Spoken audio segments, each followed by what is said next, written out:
The rules of the game are you have to make eye contact so the other person knows to lift up their arms. The other people beside the people who's lifting up their arms needs to be paying attention and ready to go to follow the cue. So again, it's a game that's all about working as a team. All right, I'm going to start. Ready? Ha! Ha! Ha! Ha! Ha! Ha! Ha! My name's Catherine Ellis. I'm an ELL and dance teacher. The context of this lesson, it comes kind of partway through the semester where the students have already developed some of the key skills in drama. We've worked on team building skills, cooperation, just basically get to know you drama games. So we've kind of started the year off with that so they have the confidence to move into the next stages in drama. When I call your number, you're gonna just do a pose. And when you do your pose, you just freeze.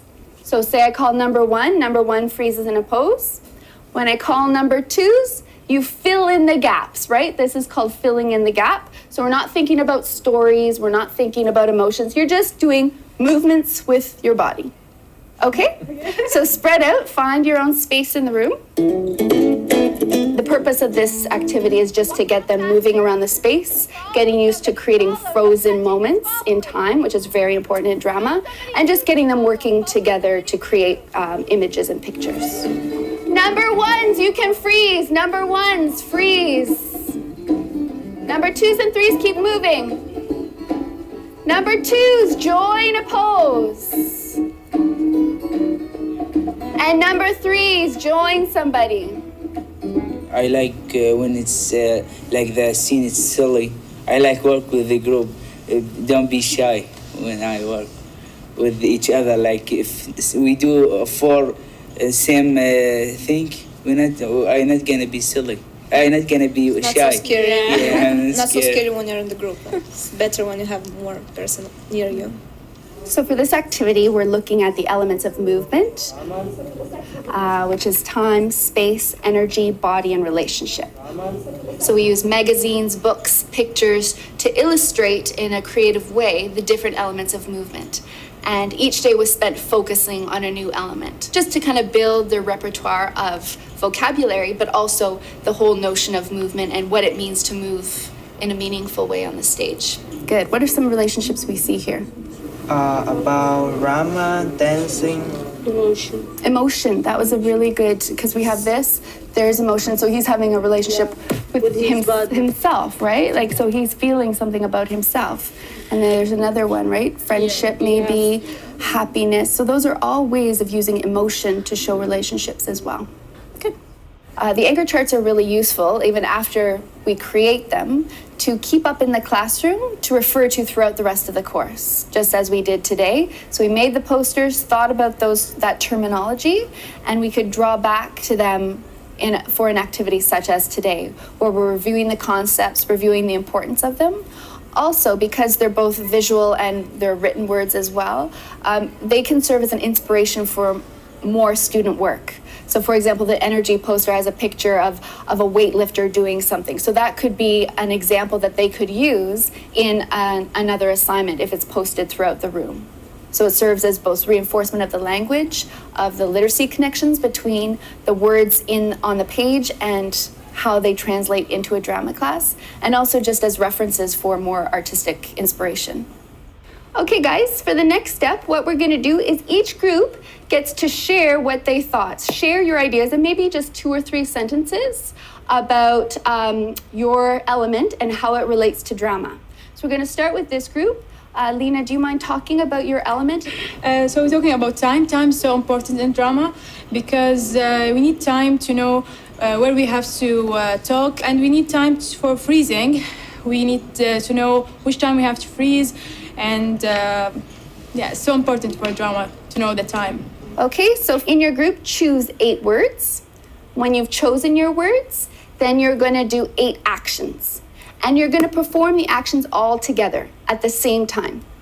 Are there any questions, guys? Okay, so this next section of the lesson, I've given the students a handout which has a whole bunch of verbs, action words. Some will be familiar to them, jump, walk, stop. But then there's some other more abstract terms that will be new for them, such as shuffle, sneak, squeeze, squirm. So there's a variety of different levels of words depending on their English ability. So what the students will do is they'll choose 8 words. And once they've chosen the words, it's their responsibility to try to decipher the meaning behind the word. So what does it mean to squirm? What does it mean to shuffle? There's different techniques they use in order to decide on a word. So they can ask me, ask a friend, use a dictionary. Once they've chosen their 8 words and deciphered the meaning of each 8 words, then they're going to stand up and start doing an action that belongs with each word.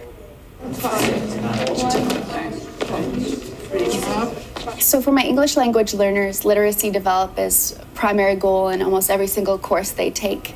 And drama provides a really great opportunity for them to still explore literacy initiatives while doing drama activities and really physical activities on the stage. Some activities that you've noticed in this lesson that are specifically literacy based are the vocabulary charts that I gave out at the beginning of the activity. Okay, so one of the things I've been doing as I've been circulating is some students are getting a little bit caught up with the amount of 8 words.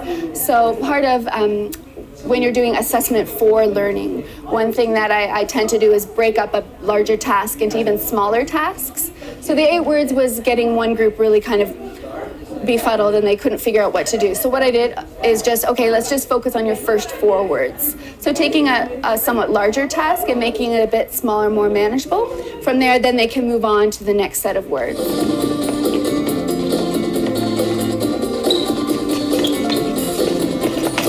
So what I'm going to do right now is I'm going to go visit a group that I gave a more advanced level activity for. They're exploring their movement phrase with using the element of movement. Their element is space, so we'll see how they're doing with that.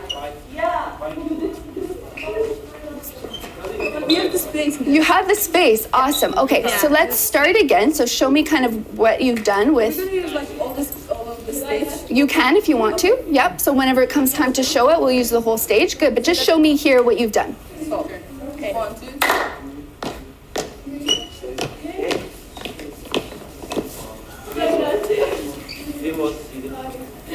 Then explode. I'm gonna fall. Excellent. I love how because at one point they were just doing it in a straight line. So right now they've created a formation which uses a more interesting and creative use of the space. So they've done a circle, and I love the way that you've exploded out. I think that really demonstrates the whole word explode, right? Like an explosion doesn't just happen in a line. Yes. Explosion does happen really big and out. So good work with that. Nice work. Are you guys ready to go? Yes. We've kind of looked at different terminology in drama, which we've kind of gone throughout the year learning. Okay, so again, tactics is how the character gets what he or she wants. For example, Eddie had a good idea. So think of a tactic that we've used before in drama. I want to like your iPod. Again, I go, hi, Katrina. Can I have your iPod? Good. Do you remember that word? It's called flattery. You're like, hi, you look so nice today. Can I borrow something? Right? So that's flattery. So being nice.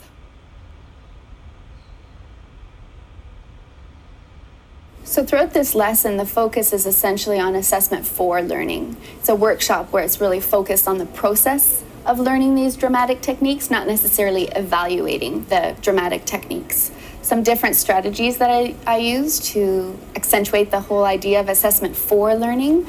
There's a whole bunch that were at play. One is using student-friendly targets.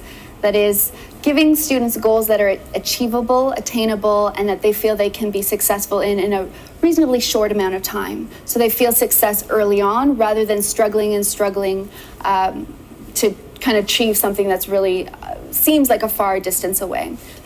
You've probably saw when I told one group, okay, don't focus on 8, do 4 words to start. So the whole idea of making the goals and targets attainable and so they can feel immediate success quickly on is one technique that I used.